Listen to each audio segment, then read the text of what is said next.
ውድ ቤተሰቦች ከፈታ ዴሊ ከበረ ሰላምታ ይድረሳችሁ። የዕለት ዓርብ የምሽት ጥንቅራችንን ይዘን ተገኝተናል።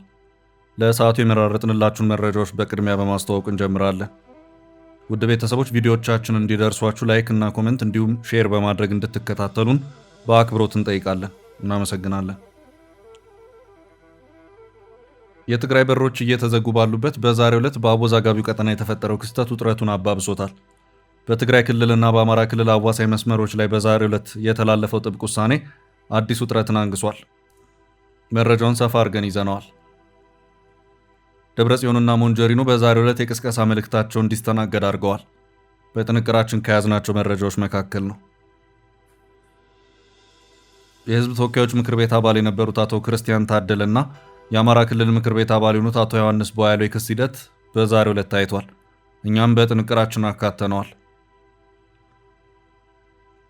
ጠቅላይ ሚኒስትር አብይ አህመድ በሳምንቱ በህዝብ ተወካዮች ምክር ቤት በነበራቸው ቆይታ ፓርቲያቸው ብልጽግና በቅርቡ ለሚካሄደው አጠቃላይ የሀገራዊ ምክክር ጉባኤ ላይ በሀገሪቱ የመንግስት ስርዓት የጠቅላይ ሚኒስትሩን ስልጣን ዘመን ገደብ እንዲኖር ሀሳብ ማቅረቡን ገልጸው ነበር። ዘአፍሪካ ሪፖርት ባወጣው አንድ ትንታኔ በህገ መንግስት ማሻሻያ ለጠቅላይ ስልጣን ዘመናቸው እንደውም ሊራዘም ይችላል ሲል ተንትኗል። በጥንቅራችን የምንመለከት ይሆናል። በሱዳን የሚገኙ ከ60 ሺህ በላይ ኢትዮጵያውያን ስደተኞች በጦርነትና በመጠለያዎች መጨናነቅ ምክንያት ለአስከፊ ሰብአዊ ቀውስ መዳረጋቸውን፣ የኤርትራው ፕሬዝዳንት ኢሳያስ አፈወርቂ የምዕራባውያንን ጥብቅ እገዳዎችና ህጋዊ ጫናዎች በመጣስ በዓለም ዙሪያ የዘረጉት አዲስ መረብ መጋለጡን፣ እንደዚሁም በጎረቤት ሱዳን የእርስ በርስ ጦርነት ውስጥ የህወሓት ታጣቂዎች እጅ አለበት በሚል የሚነሱት ውንጀላዎች አዲስ መልክ ይዘው የቀጠሉ መሆኑን እንመለከታለን። እስከ ፍጻሜ አብራችሁን ቆዩ። በመሃል ሲኤምሲ አፍሪካ ኮንቬንሽን ሴንተር ፊት ለፊት ዘመናዊ ኮምፓውንድ መኖሪያ መንደር ከድሪም ቢልደርስ ሪል ስቴት በ10% ቅድመ ክፍያ እስከ 50% የባንክ ብድር አመቻችተናል። ባለ 1 መኝታ በ73 ካሬ 720 ሺህ ብር ቅድመ ክፍያ፣ ባለ 2 መኝታ በ106 ካሬ 1 ሚሊዮን ብር ቅድመ ክፍያ፣ ባለ 3 መኝታ ከ136 ካሬ እስከ 192 ካሬ 1.3 ሚሊዮን ብር ቅድመ ክፍያ አዘጋጅተናል። በውስጡ ባለ 5 ኮከብ ሆቴል፣ መኪና ማቆሚያ፣ 4 ሊፍት፣ ስታንድ ባይ ጄኔሬተር፣ መዋኛ ገንዳ፣ የልጆች መጫወቻና 4000 ካሬ የዌልነስ ሴንተር አለው። 100% ለሚከፍሉ 30% ቅናሽ። አሁኑን ይደውሉ። ስልክ 0919134154 ድሪም ቢልደርስ ሪል ስቴት። ህልሞን እንገነባለን። ህወሓት መሲልካ ህወሓት ንምፍራስ ብዙሕ ነገር ይተሰሪሕ። ኢህአዴግ መሲልና ኢህአዴግ አፍሪስናዮ ኢሉ ብዕለ አሚኑ እንዲ አብይ ደብረጽዮንና ሞንጆሪኖ ዛሬ ህወሓት በትግራይ ሚዲያዎችና በራሱም የማህበራዊ ትስስር ገጾች የጦርነት ቅስቀሳዎቹን አጠናክሮ የቀጠለበት ሁኔታ እየታየ ነው። ከዚህ ቀደም ባወጣው መግለጫው ጠንክሬ ከመታገል ውጭ ሌላ አማራጭ የለኝም ያለው ህወሓት በዛሬው ዕለት የሁለቱን የህወሓት ቁልፍ ሰዎች መልእክቶች በማካተት በልጥፍ ያጋራበት ሁኔታ ታይቷል። እነዚህም ሁለት የህወሓት አመራሮች በቅጽል ስማቸው ሞንጆሪኖ በመባል የሚታወቁት ፈትለወርቅ ገብረ እግዚአብሔርና የድርጅቱ ሊቀመንበር ደብረጽዮን ገብረ ሚካኤል ናቸው። በዚህም እናሸንፋለን ያሉት ሞንጆሪኖ ናቸው። የህወሓት ስራ አስፈጻሚ አባልና የጽህፈት ቤት ኃላፊዋ ሞንጆሪኖ የትግራይ ህዝብ በአንድነት በቁርጠኝነትና በማያወላውል ሁኔታ በመታገል በታሪክ ውስጥ ያሉትን ተግዳሮቶች ያሸንፋል ማለታቸውን የህወሓት የፌስቡክ የትስስር ገጽ መረጃ ያመለክታል። የፕሪቶሪያውን ስምምነት ያፈረሰ የፌዴራሉ መንግስት እንጂ እኛ አይደለንም ያሉት ደግሞ ደብረጽዮን ናቸው። ደብረጽዮን ሁለት ወገኖች ስምምነት ፈጽመው አንደኛው ወገን ካፈረሰው ስምምነት የሚባል ነገር አይኖርም በማለት የተናገሩበት ጋዜጣዊ መግለጫቸው በድጋሚ እንዲጋራ ተደርጓል። ህወሓት በዋነኝነት የትግራይ ጊዜያዊ አስተዳደሩን በማፍረሱ የፕሪቶሪያውን ስምምነት ጥሷል በሚል ተደጋጋሚ ክሶች ሲቀርቡበት ታይተዋል። በህወሓት በኩል የተወረረ መሬታችንን እናስመልሳለን፣ ሉዓላዊነታችንን በክንዳችን እናስከብራለን እየተባለም ይገኛል። የትራምፕ አስተዳደር የስምምነቱ አደናቃፊዎች የሆኑ አክራሪ የህወሓት አመራሮች በሚል የጉዞ እገዳ ማዕቀብን የጣለ መሆኑ የሚታወስ ሲሆን የአውሮፓ ህብረትም ህወሓትን የሚያወግዝ መግለጫን ያወጣበት ሁኔታ ታይቷል። ህወሓት ለሁለቱም መግለጫዎች ምላሽ ሰጥቷል።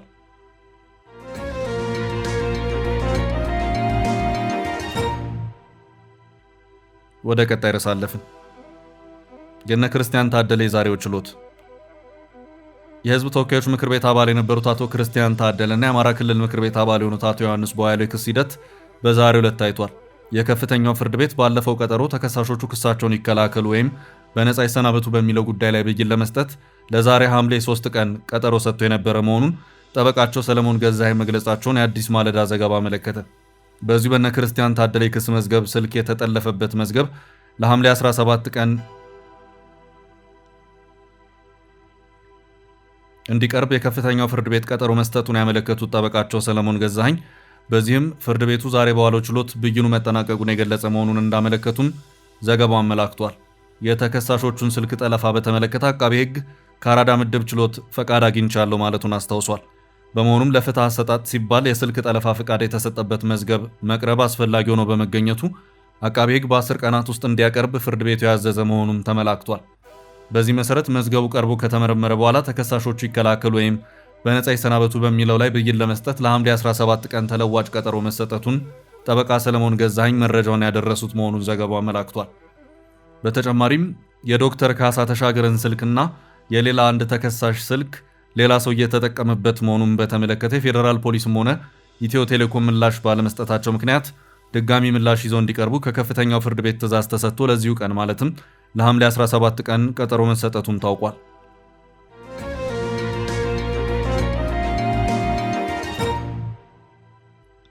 ወደ ቀጣይ ርዕስ አለፍን። ትራምፕ እገዳ የጣሉበት ሰው ኢትዮጵያ ገባ። በዘንድሮ የዓለም ዋንጫ በፊፋ ተመርጦ የእግር ኳስ ጨዋታዎቹን ዳኝነት እንዲያከናውን ኃላፊነት የተሰጠው ሶማሊያዊው ዳኛ ኦማር አርታን አሜሪካ እንዳይገባ መደረጉ የሚታወስ ሲሆን ዳኛ ኦማር አርታን ኢትዮጵያ መግባቱ ታውቋል። ዳኛ ኦማር አርታን ኢትዮጵያ የገባው በሶማሌ ክልል በሁለት ዞኖች መካከል የሚደረግ የእግር ኳስ ጨዋታን ለመዳኘት እንደሆነ የስፑትኒክ ዘገባ አመልክቷል። ዳኛው በአሜሪካ ቪዛ በመከልከሉ የ2026ቱን ዓለም ዋንጫ ሳይዳኝ መቅረቱ የሚታወቅ ሲሆን ክልከላውን ተከትሎ በበርካቶች መነጋገሪያ በመሆኑ ዝናን እያተረፈ መሆኑም ታውቋል። በዚህም ዳኛ ኦማር አብዱልከድር አርታን ሰኔ 22 ቀን የኩዌት ፕሪሚየር ሊግ የፍጻሜ ጨዋታን የዳኘ መሆኑን ያመለከተው ዘገባው ነሐሴ 6 በኦስትሪያ ሳልዝበርግ በፒኤስጂ እና አስቶን ቪላ መካከል የሚካሄደውን የዩኤፋ ሱፐር ካፕ ጨዋታ እንዲዳኝም ግብዣ የቀረበለት መሆኑን ይኸው የስፑትኒክ ዘገባ አክሎ አመልክቷል። በአውሮፓውያኑ 2025 የካፍ ዓመቱ ምርጥ ዳኛ የተባለው ኦማር አሜሪካ ትገባም የተባለው ማያሚ አውሮፕላን ማረፊያ ከደረሰ በኋላ ነበር። በዚህም በጊዜው አሜሪካ ለመግባት ባለመቻሉ ከዓለም ዋንጫ ዳኞች ዝርዝር ውስጥ ወጥቷል። ዳኛው ለምን ወደ አሜሪካ እንዳይገባ እንደታገደ ከአሜሪካ ባለስልጣናት በኩል የተባለ ነገር ባይኖርም በፕሬዝዳንት ዶናልድ ትራምፕ የጉዞ እገዳ ከተጣለባቸው ሀገራት አንዷ ሶማሊያ ናት። ፊፋ ከአሜሪካ ባለስልጣናት ጋር ከተነጋገረ በኋላ ዳኛው በዓለም ዋንጫ እንደማይሳተፍ አስታውቋል። ፊፋ በጊዜው በአዘጋጅ ሀገራት የቪዛ አሰጣጥ ሂደት ውስጥ ጣልቃ እንደማይገባ ሲገልጽም ተሰምቷል። ያም ሆኖ የአሜሪካ የዚሁ ዳኛ የቪዛ ክልከላ ጉዳይ ሰፊ የሚዲያ ሽፋን በማግኘቱ ዳኛው ኦማር አርታን በአሁኑ ሰዓት ከበርካታ ሀገራት የእግር ኳስ የዳኝነት ጥያቄዎችም እየቀረቡለት መሆኑ ታውቋል።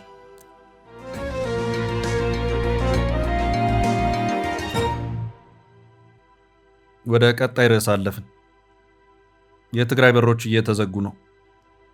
የትግራይ በሮች እየተዘጉ ባሉበት በዛሬው ዕለት በአወዛጋቢው ቀጠና የተፈጠረው ክስተት ውጥረቱን አባብሶታል። በትግራይ ክልልና በአማራ ክልል አዋሳኝ መስመሮች ላይ በዛሬው ዕለት የተላለፈው ጥብቅ ውሳኔ አዲስ ውጥረትን አንግሷል። የትግራይ መታወቂያ የያዙ ዜጎች ወደ አዲስ አበባ የሚያደርጉት የየብስ ጉዞ በጸጥታ ኃይሎች በድንገት ተገድቷል። ተሳፋሪዎች ለትግራይ ወጋሃታ በሰጡት ቃል ድርጊቱ የተፈጸመው በአላማጣ ከተማ መሆኑን ገልጸዋል። ወደ አዲስ አበባ 400 የሚጠጉ ተሳፋሪዎችን ጭነው ይጓዙ የነበሩ 6 የረጅም ርቀት የህዝብ ማመላለሻ አውቶቡሶች በጸጥታ ኃይሎች ተገደው እንዲቆሙ ተደርገዋል።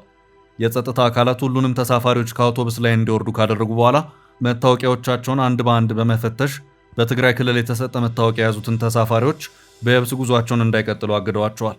በአንጻሩ ከሌሎች የሀገሪቱ ክልሎች የተሰጡ መታወቂያዎችን የያዙ ተሳፋሪዎች ጉዟቸውን እንዲቀጥሉ የተፈቀደላቸው ሲሆን አውቶቡሶቹም የትግራይ መታወቂያ ያላቸውን ዜጎች ጥለው ወደ አዲስ አበባ ለማቅናት ተገደዋል።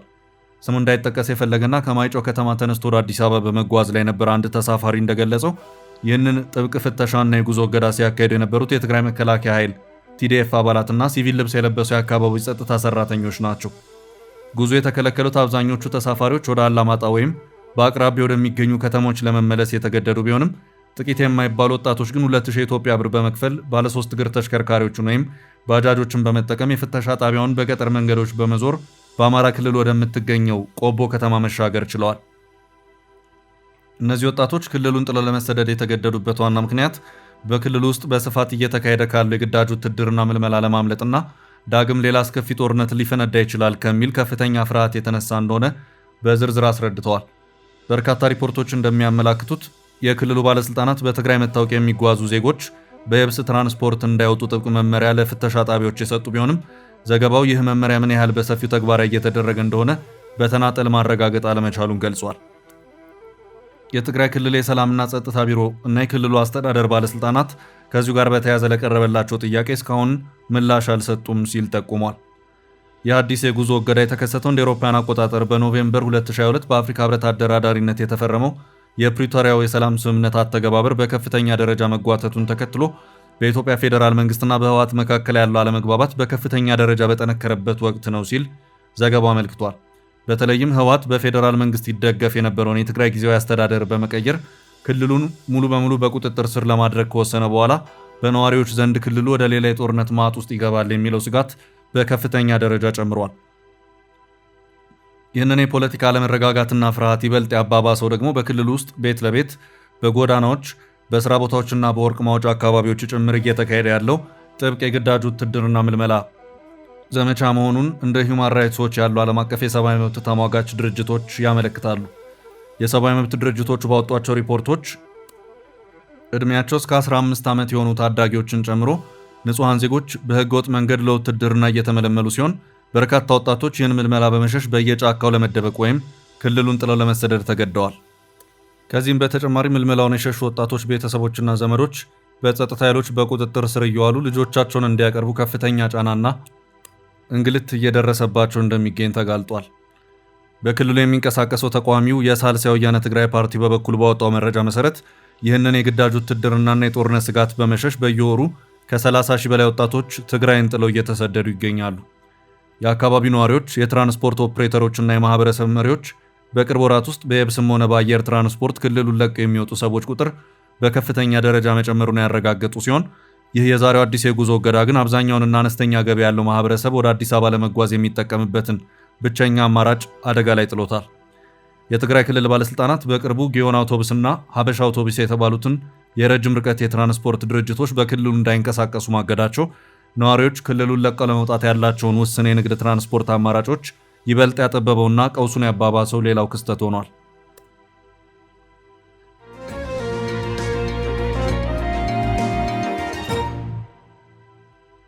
ወደ ቀጣይ መረጃ ስናልፍ ፕሬዝዳንታዊ ስርዓት ለጠቅላዩ ተጨማሪ ስልጣን ዕድሜ ይሰጣል።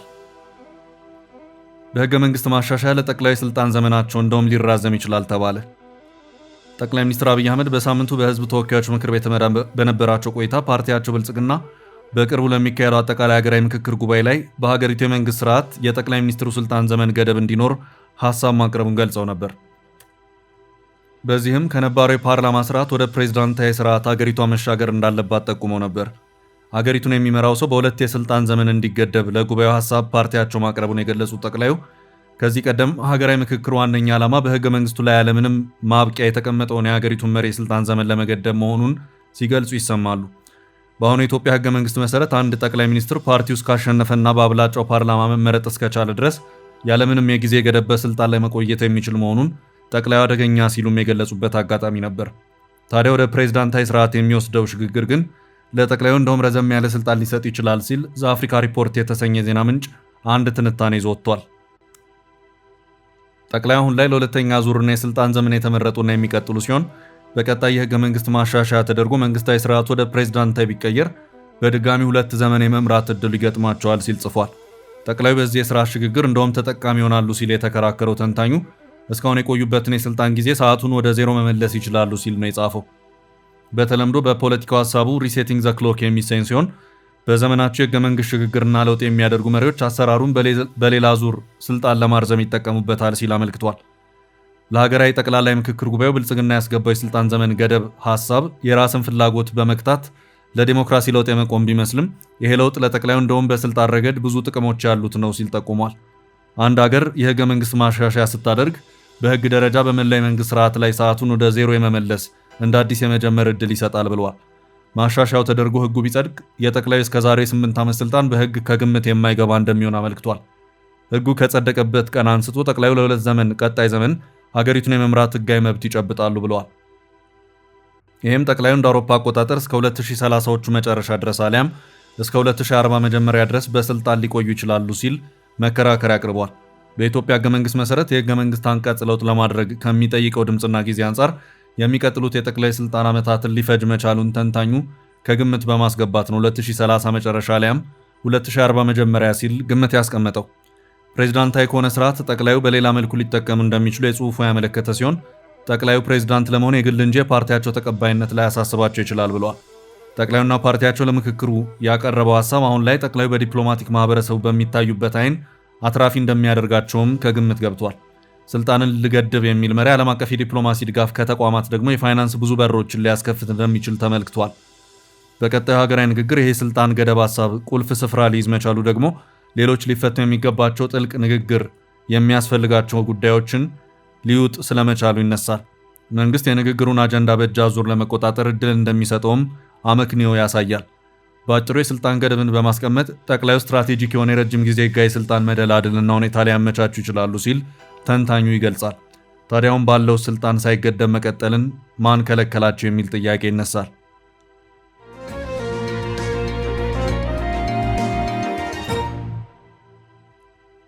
ወደ ቀጣይ መረጃ አለፈ። የኢሳያስ ስውር እጅ።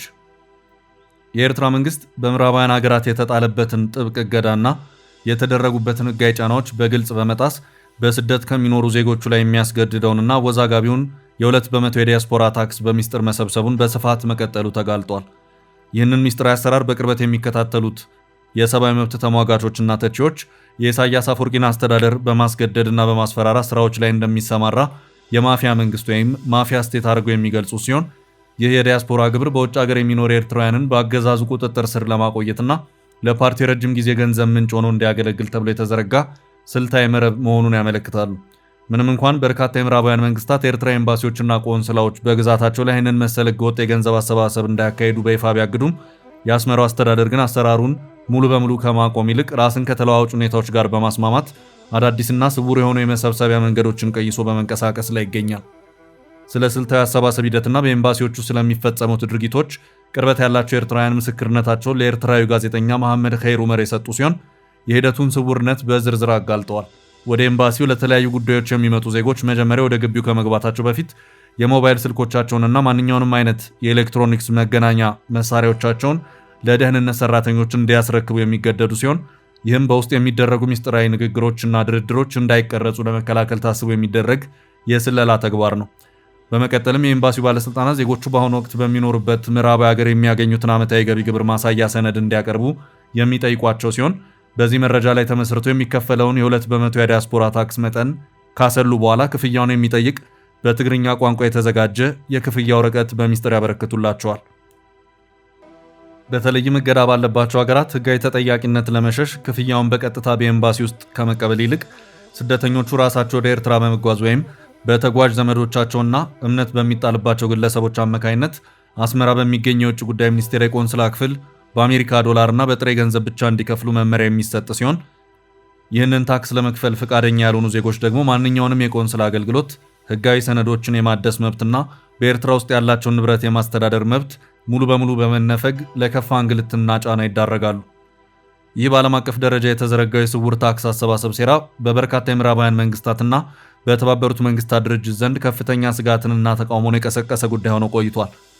ላብነት ያህል ብሪታንያ እንደ አውሮፓውያን አቆጣጠር በ2011፣ ካናዳ በ2012 የኤርትራን ቆንስላ ጄኔራል በማባረር እንዲሁም ኔዘርላንድስ በ2018 የኤርትራን ዲፕሎማት ከሀገር በማስወጣት ጠንካራ እርምጃዎችን የወሰዱ ሲሆን ጀርመንና የስዊድን ፓርላማ አሰራሩን በጽኑ በማውገዝ ዲፕሎማቶቹን አስጠንቅቀዋል። ከዚህም በተጨማሪ በተባበሩት መንግስታት ድርጅት የጸጥታው ምክር ቤት እንደ አውሮፓውያን አቆጣጠር በታህሳስ 2011 የውሳኔ ሐሳብ ቁጥር 2023ን በአብላጫ ድምፅ ማሳለፉ ተመልክቷል። የኤርትራ መንግስት ይህንን የዲያስፖራ ታክስ በመጠቀም የአሸባሪ ቡድኖችን ለመደገፍና የአፍሪካ ቀንድን ለመናጥ የሚጠቀምበትን አካሄድ በማውገዝ በማስፈራራት የሚደረገውን የገንዘብ አሰባሰብ በአስቸኳይ እንዲያቆም ቢያዝም የአስመራው አስተዳደር ግን አሁንም ድረስ ስውር እጆቹን በመዘርጋት ዲያስፖራውን ማገቱን ቀጥሎበታል ሲል ጋዜጠኛ ማርቲን ፕላውት ይፋ ያደረገው ትንተና አመልክቷል።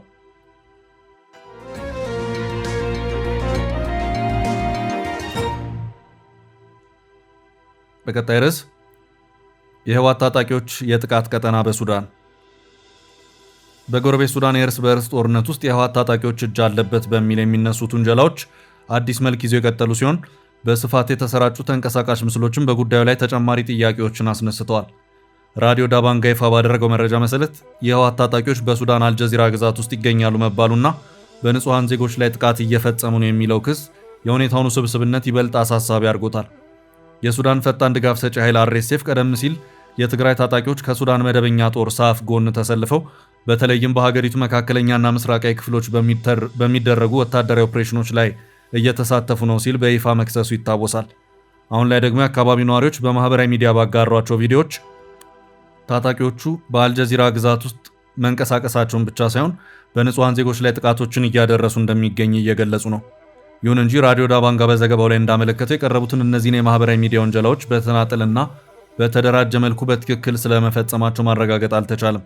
ለእነዚህ ከየአቅጣጫው ለቀረቡበት ወንጀላዎች ጠንካራ ምላሽ የሰጠው ህወሓት ከኤርትራና ከሱዳን ጋር በጋራ እየሰራ ነው በማለት የተሰነዘረበትን ክስ ሙሉ በሙሉ ውድቅ ማድረጉ ይታወቃል።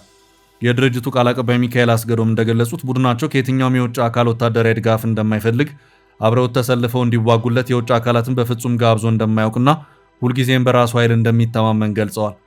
ይህ ምላሽ የተሰጠው ጠቅላይ ሚኒስትር አብይ አህመድ ባለፈው ማክሰኞ ለህዝብ ተወካዮች ምክር ቤት በሰጡት ማብራሪያ ላይ ሱዳን፣ ህወሓትና ኤርትራ በጋራ እየሰሩ መሆኑን በመጥቀስ ይህንን ሁኔታ እንደ አውሮፓውያን አቆጣጠር በ1991 የደርግ ስርዓት እንዲወድቅ ካደረገው ጥምረት ጋር በማመሳሰል ከሰጡት አስተያየት በኋላ ነው።